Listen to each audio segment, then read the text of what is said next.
It's going to be my pleasure to introduce our first speaker, Kemp Anderson. He's going to be talking about how to determine the value of your business, and certainly Kemp is well suited to lead this session. Kemp Anderson is owner of Kemp Anderson Consulting in Winter Park, Florida. It's a corporate development and he's a corporate development and mergers and acquisition professional with more than 20 years of service industry experience.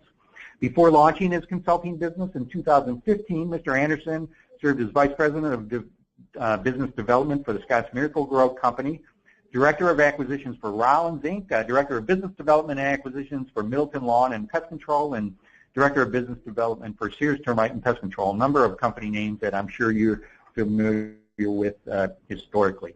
Mr. Anderson is a graduate of the Grummer Graduate School of Business at Rollins College, and will today be speaking about how PMPs can determine the value of their business. So I'll hand it off to you, Kemp. What I'm going to try to get through this morning is determining the value of the business. When you look at the value of the business, really you're talking about a range of values. A lot of people want to say, you know, what's my business worth? They'll be looking for a number, and really that's not the way that values work. You're going to be involved with the way the business is run, what's involved in the business, who are the buyers, what are the buyers up to, how do the buyers actually value the business with a multitude of formulas. And so when you look at the value of your business, just to get started here, really you're talking about a range, and that will be determined by going to market and talking to multiple buyers. So the value is defined as the estimated monetary worth of something. In our case, clearly we're talking about businesses, and here you have Warren Buffett saying price is what you pay, value is what you'll get. So even if you think about that, the value is in the business itself and how the business is run and all the various components of a pest control business. Some of what is required in a successful transaction, the buyers will have definitely roles in the deal-making process itself, and the sellers have very defined roles as well. I like to think about everybody having really strong communication, which will ultimately build trust between the buyers and the sellers. And a lot of what builds that trust is transparency from both sides. And this actually helps drive the value of the entire transaction. Buyers want to use M&A for a stronger basis of competition, growth, and they're looking to expand their reach. They're looking for clarity and growth in locations, as Dan touched on in the introduction. A lot of times, one of the big bonuses in good, strong acquisitions is people. And expansion in services. It might be bed bug, it might be mosquito. It could be a whole host of services. But all these things that are happening in a transaction add value. Ultimately, the buyers have, especially sophisticated, bigger buyers like our sponsors, will have pipelines of acquisitions that they look at over time, and they may even prioritize deals. So sometimes transactions seem like they're going slow to a seller, when actually what's happening is the buyers are working on multiple transactions in multiple locations. So deal pacing is a term that you might hear that also is required for a successful transaction.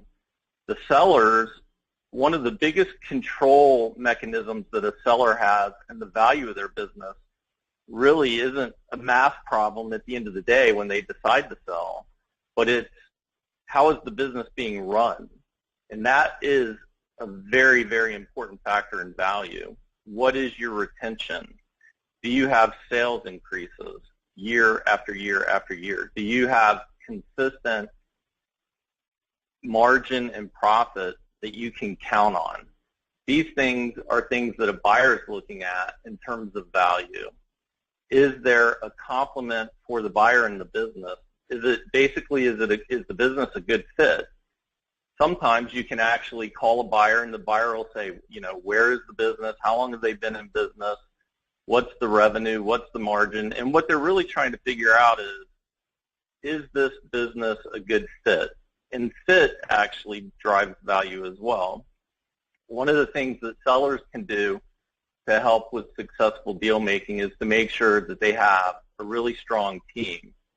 A lot of times, this is the first business that a seller will actually own and sell.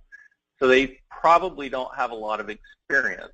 So do you have somebody on your team that has experience in mergers and acquisitions? In particular, do they have experience in mergers and acquisitions in our industry?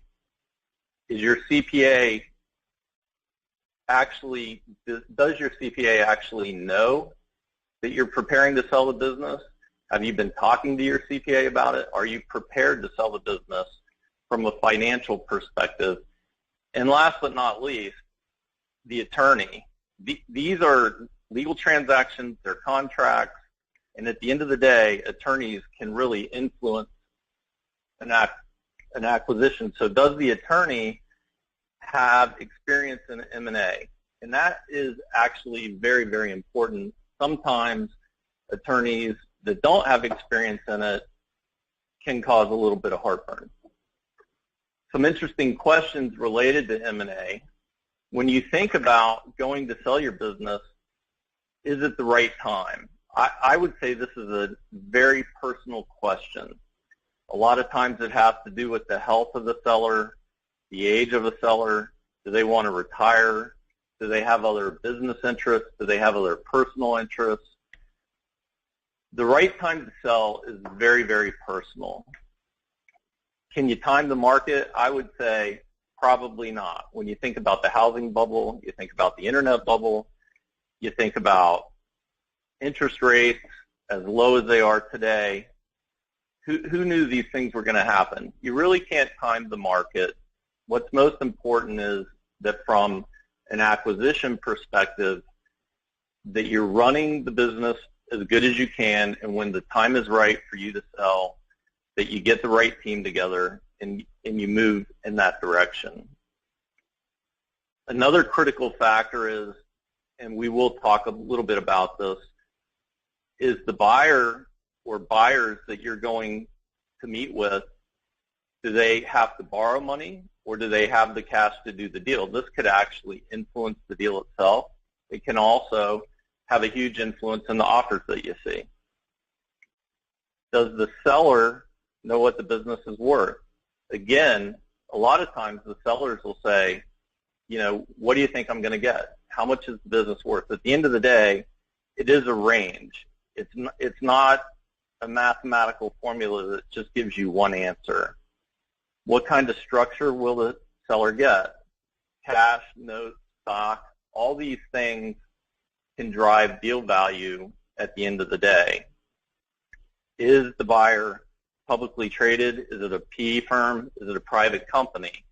Again, these are items that can drive the value. One of the biggest things that I believe a seller can do to drive value is day in and day out, simply make sure that the business is running with the right culture, the right values, the right beliefs in the business, taking care of customers, taking care of the employees. If you can convey that to a buyer, that's usually a value driver. At the end of the day, we are in the service industry. We have service businesses. So buyers are going to want to know about the service, the retention, the pricing. Again, all these things drive value. A lot of times we hear about what's the revenue? How big was the business? I would say that a lot of times sellers lose sight of actually profitability. At the end of the day, a buyer has to get a return on what they're buying. And the way they're going to get that return, more often than not, is from the bottom line. So in our industry, in our space, with services, are you a price leader? What is your cost to serve? What is your retention? How do you get new customers? What you see on this slide is that buyers really want to understand your pricing. Do you raise prices on a yearly basis? Or do you raise it from time to time? Or do you never raise your prices, which will eventually erode your margins? What is the strength of your brand? What is your relative market share? And what that really means is, what is your route density? Route density is a really key driver in the profitability of a pest control company. And buyers will try to figure out what the route density looks like.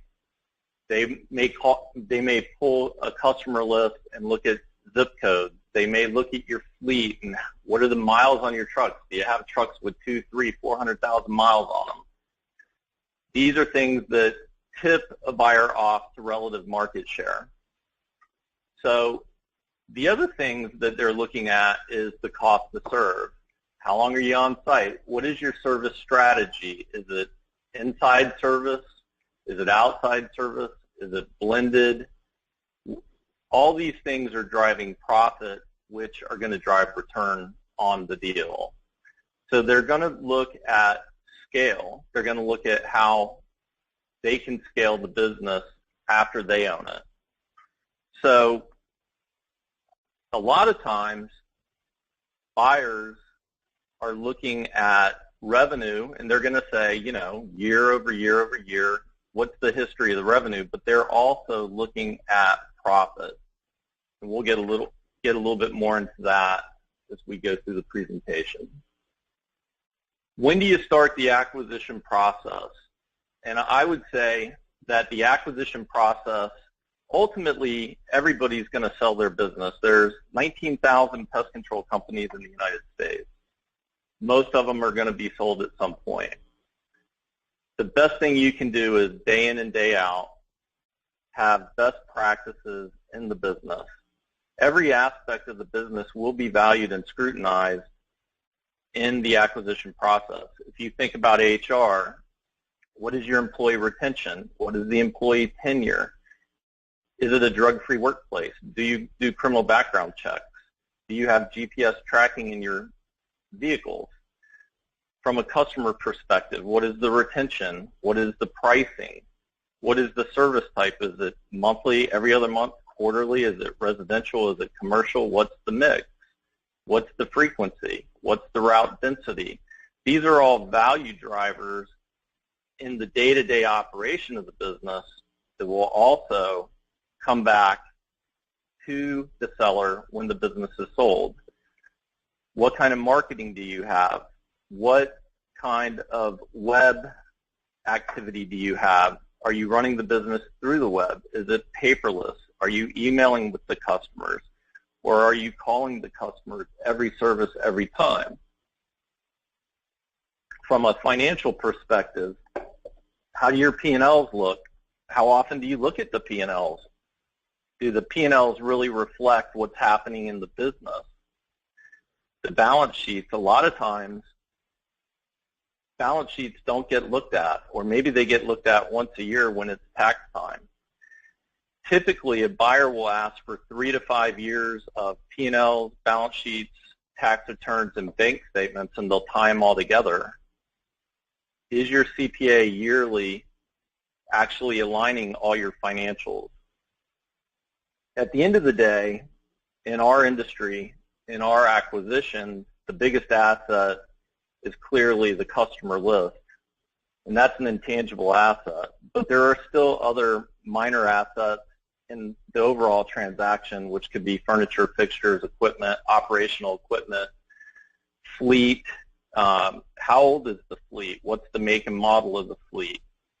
How many miles are on the fleet? These are questions that come up, and these are actual values in an acquisition, but you have to remember the key is the customer list and the retention. And then last but not least, geography. Some geography is actually worth more than other geographies. When you look at pest control in the United States, effectively 40% of the pest control industry in the U.S. is in 4 states: New York, Florida, Texas, and California. So geography actually plays a role in value as well.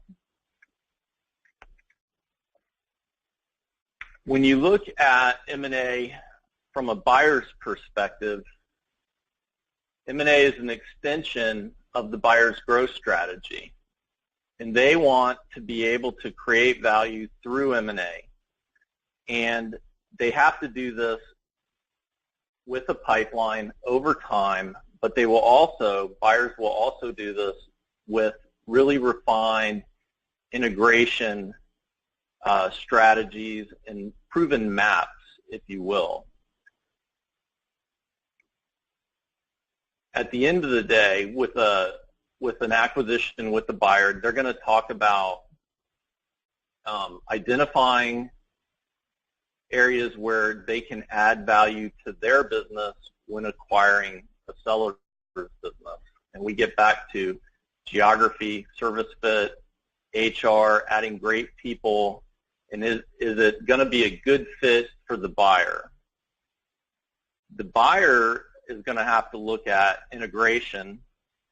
How do they have a value creation and a roadmap post-close? That's a value driver for the buyer. When will they integrate it? How fast will they integrate it? Some buyers want to integrate it almost right away. They want to get rid of the seller's company name. They want to change the names on the trucks, all the agreements, even on the uniforms, as quick as they can. Other buyers are very patient. These are all value drivers in a transaction that buyers and sellers will ultimately talk about, and that can be part of the matching process.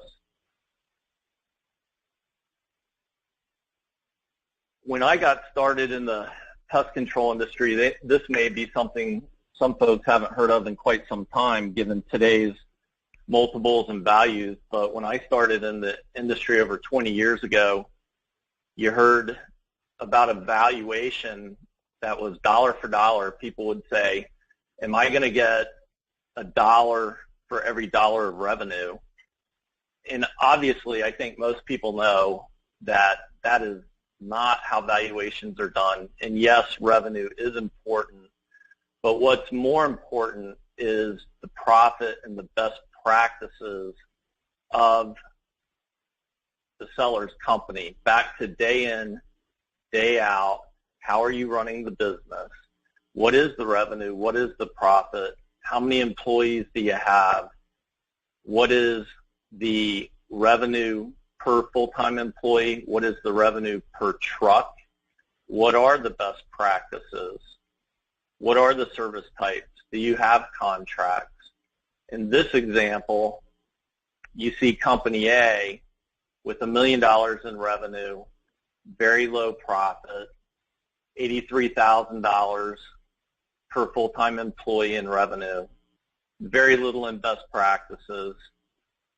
You see Company B, $1 million in revenue, $250,000 in profit, $100,000 per employee in revenue.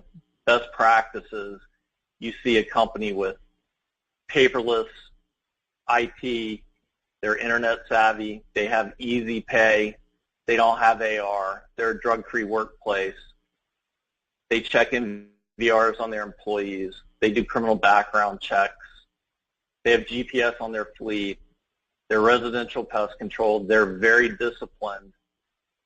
So a lot of times, kind of in the good old days, if you will, and every now and then you still hear it today, would I get dollar for dollar? And what really drives value for buyers and sellers is best practices over the lifespan of that business that you're selling, and profit.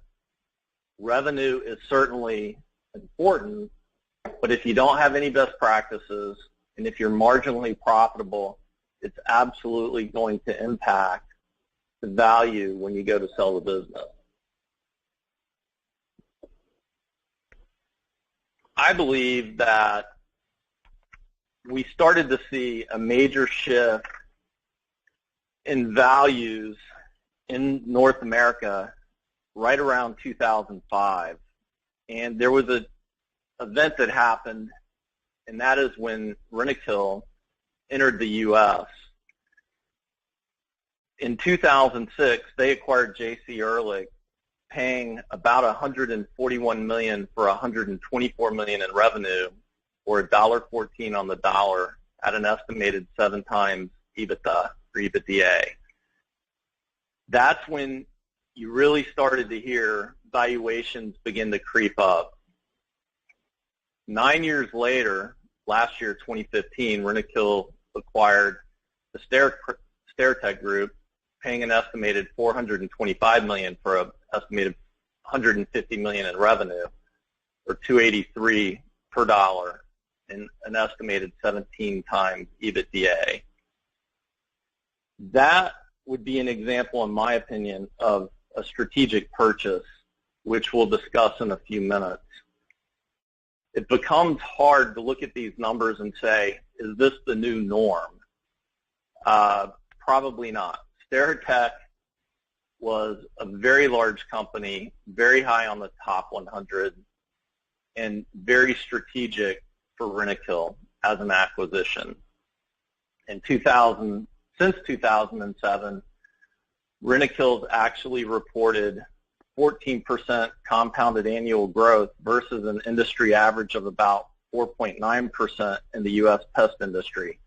Clearly, most of that is due to mergers and acquisitions by Rentokil as they developed a global strategy or expanded their global strategy and really attacked North America. And you have to hand it to them. They're number 3 in the United States now on the top 100. So in 10 years, they've climbed to revenue of almost $450 million through M&A. This type of global activity is definitely impacting the values of the business in our space. If you're thinking about selling your business, clearly having the ability to go to global buyers is important. One thing that I would suggest to sellers is to not go to one buyer, but to go to multiple buyers. This is a short list of companies that are definitely making global acquisitions, especially in North America. The exception at the bottom of the page is Truly Nolan and Truly Nolan International, which is privately held. But I wanted to put them up here because if you look at their numbers, even in North America, you see 78 corporate locations with 33 domestic franchises in the U.S. But internationally, Truly Nolan is actually in 61 countries with 208 locations. And they are number 10 on the PCT Top 100, and that does not include the international locations. So they've had an international strategy without M&A. But Rentokil, Orkin, Terminex, and now Anticimex coming into North America, we see heavy activity driving multiples and values in North America in particular. You can see Rentokil with $2.5 billion global, operating in approximately 66 countries. All of them are company-owned, no franchises, in that portfolio that I'm aware of. You see Orkin and Rollins, number 2 globally, number 1 in the U.S. with $1.4 billion. But there's not a lot of revenue separation between Rollins and Terminix. Rollins has 31 of their 34 global markets are franchised. But as Dan alluded in the introduction, they recently acquired Safeguard Pest Control, Environmental Services in the UK. So while Rentokil is actively acquiring in North America, it appears as though Orkin is going to repay that and start acquiring actively in Europe and in the UK in particular, including going to Australia as well with All Pest and Murray. And then you see Terminix, number 3, number 2 in the U.S., with 21 of their 23 global markets franchised. And a new player, if you will, number 4 global pest control company, new on the PCT Top 100, albeit with Bug Doctor's acquisition last month in New Jersey at $6 million. Antisemix, for a lot of folks that may not know, was founded in Sweden in 1934. They're in 17 countries with 4,000 employees. So this is an estimated $450 million pest control company now targeting North America. And again, as these big players fight it out around the world, it also impacts value. If and when you go to sell, are you just going to call a local buyer perhaps? Are you going to call a regional buyer? Are you going to call a national buyer, or maybe a global buyer? Why is all this activity happening in North America? There's some interesting things going on. When you look at the worldwide pest control market, almost exactly 50% of it is in North America. You have about a $15 billion global industry with about $7.7 billion of it produced in North America. You see Orkin, Terminix, Rentokil, Antisemix, all trying to make moves in North America. This all influences value for sellers. You see large regional players like Arrow and Massey as well. Everybody's making moves in North America. You have so much of the global pest control industry in the States. And again, what's interesting about that is that if you break that down a little bit further, you have 40% of the industry in those 4 states, Florida, California, Texas, and New York. So those states are actually a premium. There's approximately 19,500 pest control companies in the U.S., 40,000 global. So even approximately 50% of the pest control companies are in the U.S. as well as the revenue. So this is a market that the global players cannot ignore, and I believe that this will continue to drive multiples and values for several years to come. If we talk about valuation metrics, a lot of what you'll see is different buyers using different formulas, or maybe even blended formulas. You hear things like EBITDA, you hear things like internal rate of return, IRR, which is simply the speed that money comes back to the investor after it's invested in an acquisition. CFOs want to value the business. They want to value the earnings and their return on their investment. And then, as I said before, if you look at the multiples on an acquisition like Steritech, maybe what you see is a strategic purchase, which is when an acquirer is potentially willing to throw out valuation models and simply consider the strategic benefits of owning the target company. When you look at valuations, you're really I want to stress you're really looking at a range of what a company may be worth to one buyer or a group of buyers. The valuations themselves can actually have significant impact on the range. Is the buyer using their own cash? Is the buyer actually borrowing money? These are all things that influence. You can actually be in meetings with buyers and they'll talk about the EBITDA multiple is X, the IRR is X, the ROIC is X. We think the range is a certain range. But then you start hearing conversations about their customer retention is very high. Their employee tenure is very high. Their profit, very solid, very stable. Growth year over year over year. So these are value drivers as well. So I think a lot of times sellers want to focus on one particular number. How do I get my company to be worth a certain number? And really, one of the key messages that I would have is that every business has a range of value. And the ultimate way to drive the values is to have these best practices in your business that when you go to sell, it gets the buyers very excited about the stability, the dependability of what they're buying. So when you look at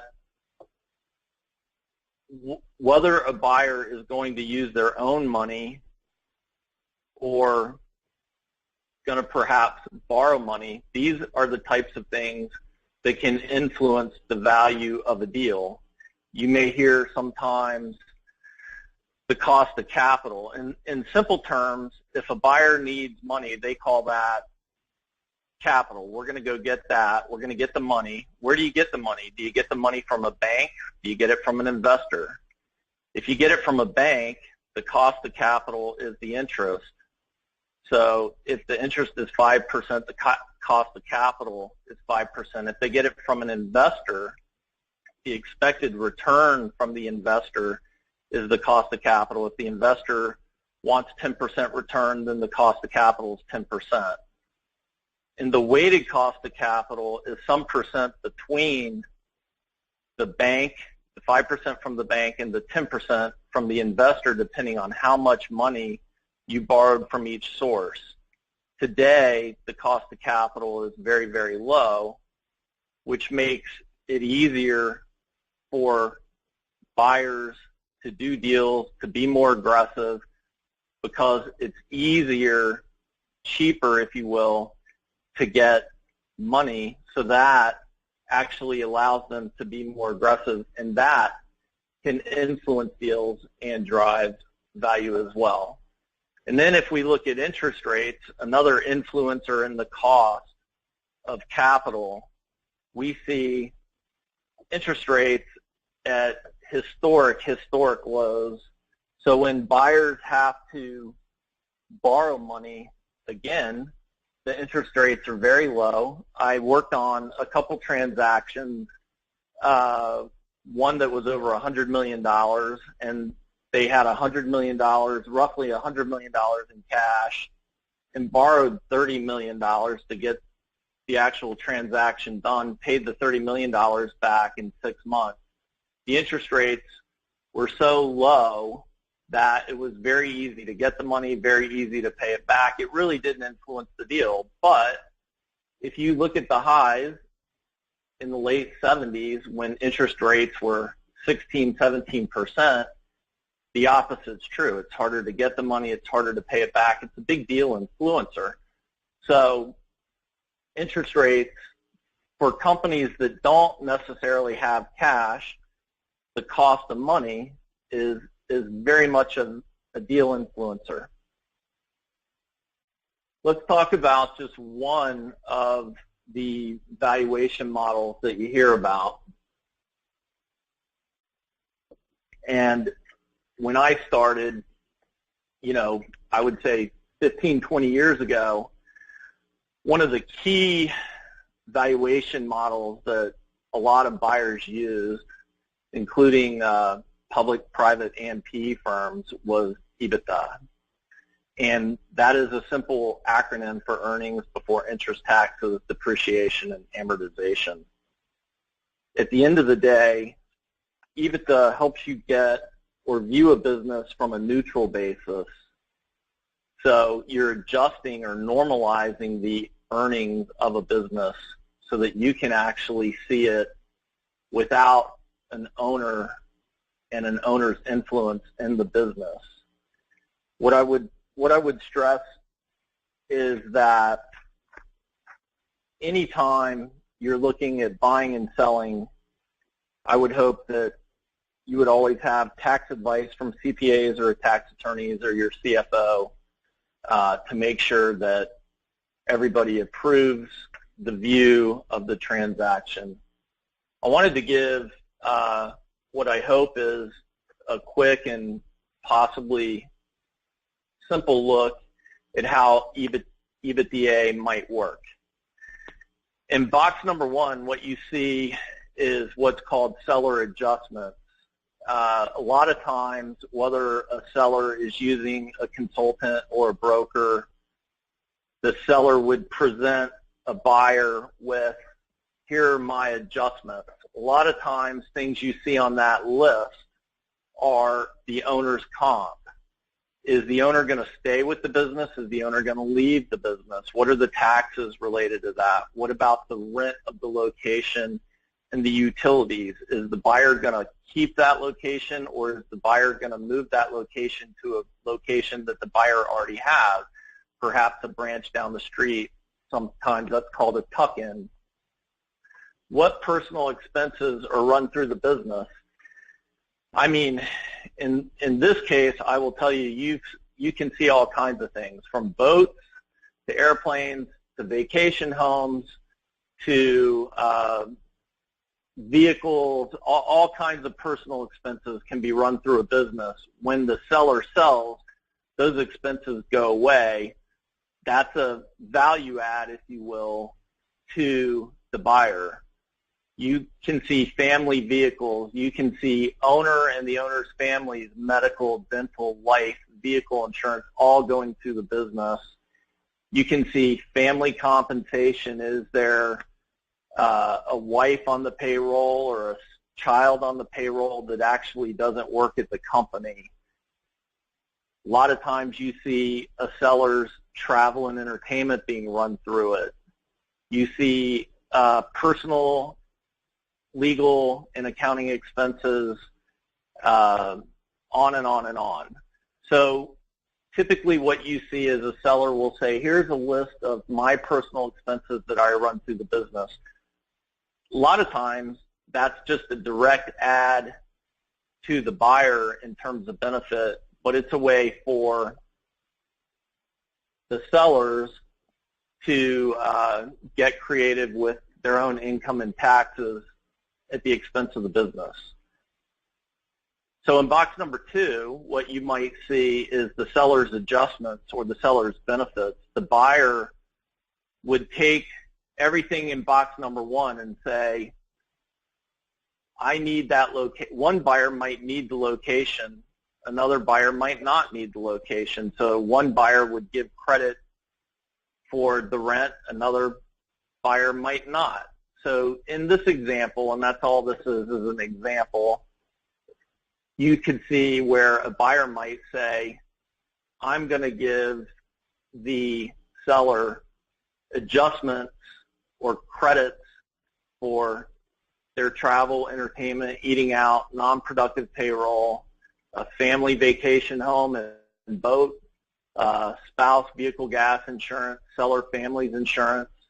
Even children had a credit card. So in this example, you have seller's adjustments of about $100,000. In box 3, the buyer will calculate what's a new adjusted net. So that would be the net of the business that's reported plus the seller's adjustments of $100,000 which is a new adjusted company net of 250. So they convert that. A buyer would convert that and say, I really like the business. The business is great. It's been around 20 years. There's a lot of very profitable pest control. The retention is really solid. The employee tenure is 5 years plus. There's amazing best practices in this business. All those things that we talked about, drug-free workplace, MVR checks, GPS tracking on the truck, on and on and on. So they might look at this business and say, well, I think the adjusted company net to the buyer is going to be about $250,000, and I'm willing to pay 6 times that. In box number 4, you see 6X, which would say I'm willing to pay up to $1.5 million. Well, $1.5 million converted against the $1 million in revenue means that they're willing to pay $1.50 on the dollar. That's how they could even convert it and present it. But they might not come at you with $1.5 million, right? They might come at you at 5 times the adjustment or 1.25, and that might be their range. They might say, gosh, I'd love to get the business for 1.25. I'm willing to go up to 1.5. So the buyers will work their way through EBITDA in this type of format, and it will go from the adjustments that a seller will present through what the buyer is going to acknowledge to a new adjusted company net to an EBITDA multiple, and then ultimately to how it's presented to the seller. So this is just one example, quick, and again, this could be part of a very, very big valuation model that includes things like internal rate of return, ROIC. So they would look at multiple metrics.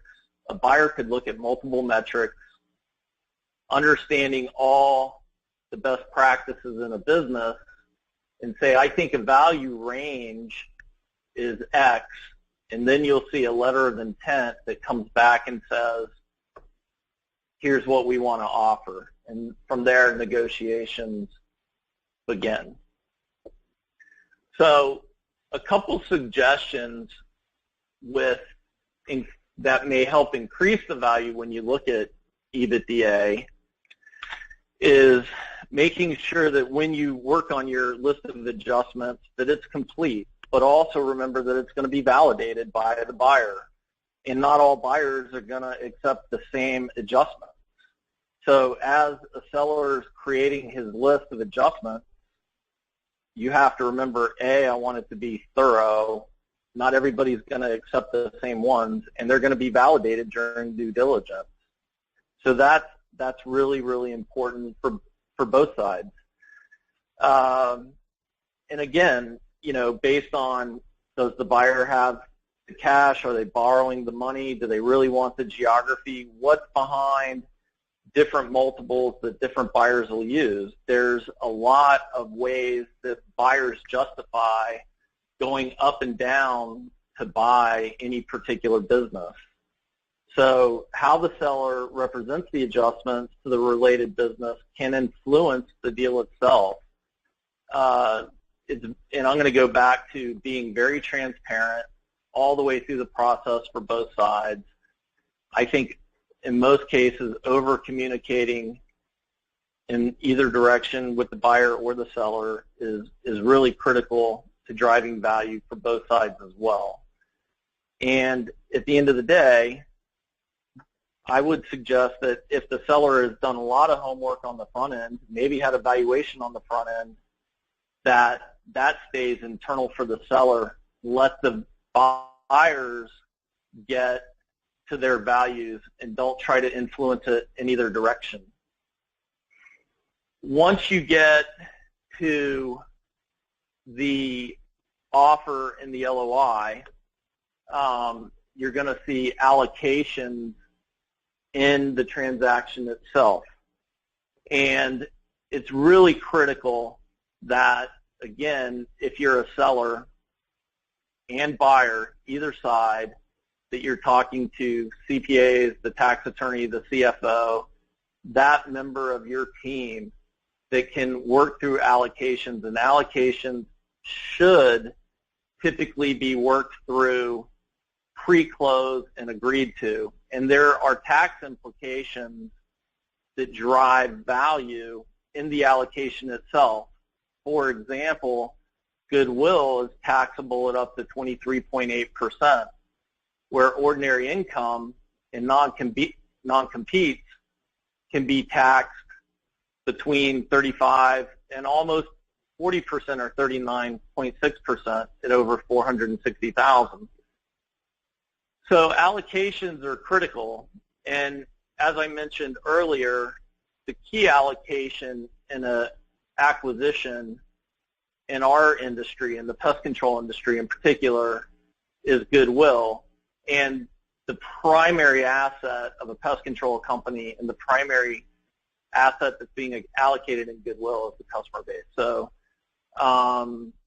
it's very, very important that you get with your CFO, CPA, tax attorney, whoever that person is, and you work through allocations early in the process because those tax implications certainly have very material and meaningful benefits to both sides. So here's an example of the way an allocation might look in a pest control transaction. When you look at this, what you see is basically a $6.25 million transaction, but you see $4.925 allocated in goodwill in customer contracts. You see AR of $350,000, and AR is kind of an is what it is number.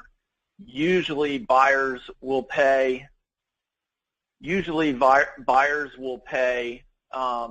dollar for dollar for goodwill, and then they'll break it into buckets. Is it 0 to 30, 30 to 60, 60 to 90? And sometimes they may want to pay ratios based on the age.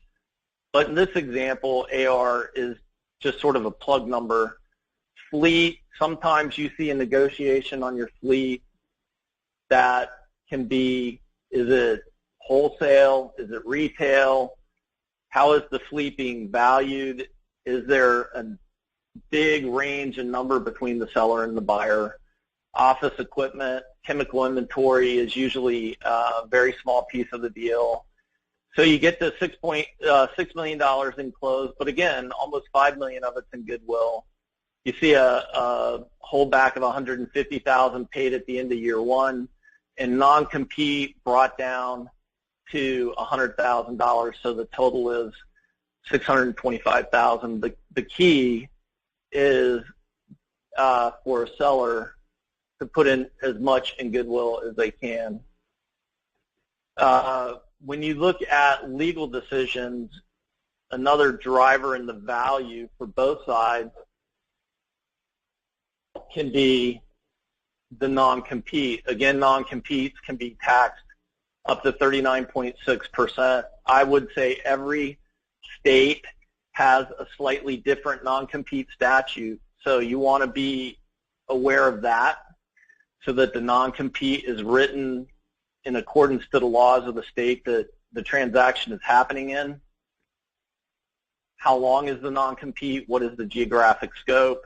What is the compensation allocation? All of those are value considerations. Assumption of leases. Do you have a transition services agreement or employment agreement or consulting agreement with the seller?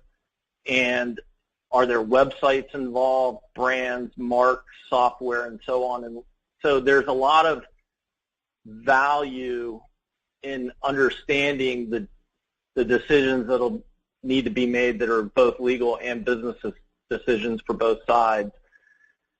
You do see values looking at the hard assets. And this is where buyers will want to be supplied P&Ls and balance sheets.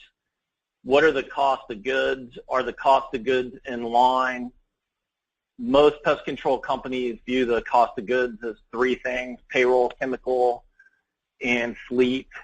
Are those expenses in line? Is the business growing? Is it profitable? What are the owner's adjustments? And then when you look at the balance sheet, what's the AR, what's the AP, the inventory? All these hard values are very, very meaningful and quantifiable. One of the things that I think is interesting is that as discussions happen about the value of the business, to me there are things that you might call soft values. They're maybe a little harder to put numbers on, but they really drive the value and the value discussions and maybe even the negotiation of a deal. And all these things that you see here are real, true value drivers. What's the employee tenure? What are the best practices in HR policies? This really says to the buyer, gosh, the people there, they've been there a long time. They're probably happy. They're probably pretty good at what they do. Route density drives profit. Customer renewal. How are you renewing them? What are the service types? What are the best practices of the overall enterprise? Customer retention and culture. Really, it's a hard thing to look at, and everybody knows or should know what their retention is, but that really impacts profit, and that retention number tells the buyer a lot about the culture of the business and directly can impact the value. What is the price and price increase history? What is the revenue per truck? What are the new service offerings? Are you keeping pace with the industry, the mosquito services, the bed bug services? Are you being competitive and staying on pace with the industry? And last but not least, what is the role of IT in the business? Are you paperless? Do you have easy pay? Are you emailing with your customers?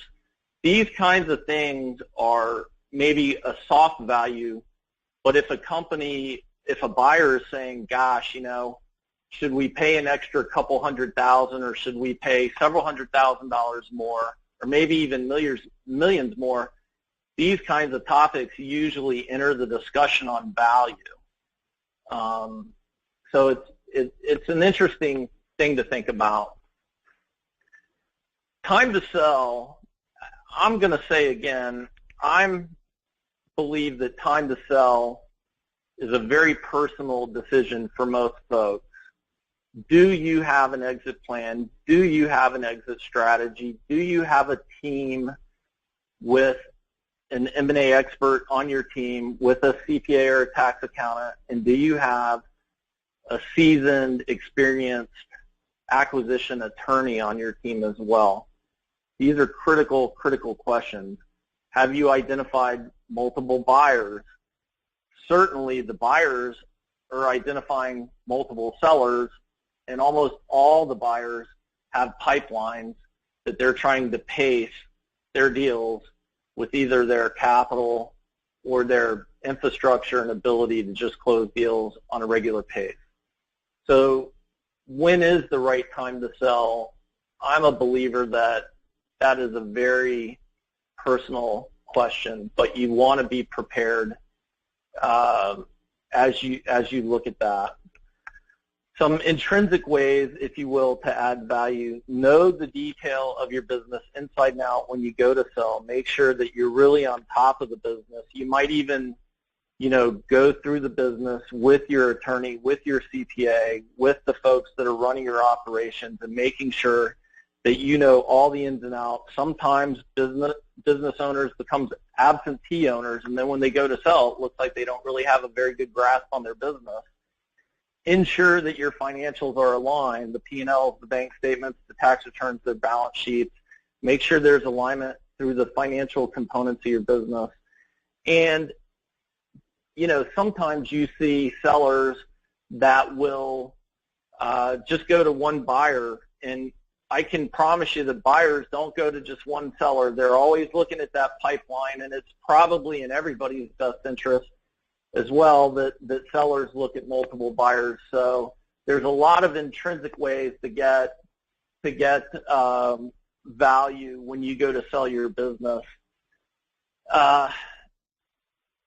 My conclusion is that there is no real formula for value. Value is sort of everywhere. It's every day. It's how you run the business. The better that you run your business, the more value will be there when you go to sell your business. Are you prepared to sell it? Are you trying to match company cultures? Do the buyers and sellers have shared values? Do they have shared beliefs about service, about customer relationships, about employee relationships? These discussions might seem a little bit fuzzy, but at the end of the day, they really drive value.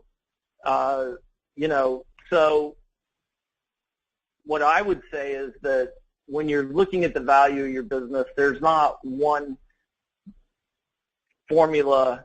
There's not one sort of magical way to do it. You just have to go to work every day and drive the value of the business. And remember that first slide, price is what you pay, value is what you get. I think that's pretty appropriate. I think that's pretty accurate. The more value that a buyer can see, certainly the more they're willing to pay. You might not have seen this one before, but Martina Navratilova once was asked about being committed to win, and she said the difference between involvement and commitment is like ham and eggs. The chicken's involved, but the pig's committed. And the reason that I put that up there is how, sometimes I think how committed is the seller to their business? How committed is the seller to the entire selling process? It is very much a process, and it does take time, and it's a team effort to sell a business, and it's a team effort to buy a business.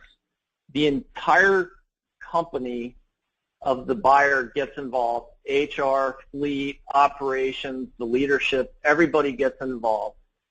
And we'll end it, I guess, with another Warren Buffett quote.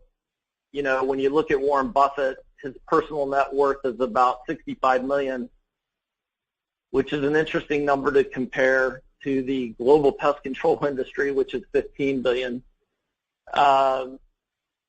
I think he's done an awful lot of deals and been awfully successful. And, whether he's buying or selling, he says never be afraid to ask too much when you're selling or offer too little when you're buying. So, when it comes to value, I think you're back to price is what you pay and value is what you get. And in order to really get value for your business, you have to be involved every day and run it to the best of your ability. Well, thank you, Kemp. We appreciate your insights, and Kemp's contact information is posted there. We do have time for one question or so. One of the questions we received is there a standard price for non-competes, and what range of value do you see assigned for non-competes? And does the number of years of the non-compete drive that? So that's an awesome question. There's no standard, Dan. What I'd caution with is make sure that your attorney, and I stress using an attorney who's been involved in acquisitions. If he's been involved in acquisitions, he's certainly going to know the non-compete statute for whatever state the seller's in. That statute should dictate the language of the non-compete in an acquisition or sale. And then in terms of allocation, there's no real standard. I've actually seen non-competes where there's $10,000 or hundreds of thousands of dollars allocated. Usually the main reason that a buyer wants to allocate money to a non-compete it just strengthens the enforceability that we paid him for his business and we paid him not to compete. That's really the key driver behind compensation and allocation to the non-compete. It's not to swing the value into a different bucket. It's really, it's more about enforceability. Okay, well, thank you very much. We have a couple more questions, but what I'll do is I'll send those to you, Kemp, and you can respond to those personally to the attendees. And there's a couple of broader questions that we'll be able to answer later in the day. So thank you for your expertise and sharing that with our attendees. We really appreciate it. Thank you. Thank you, everybody.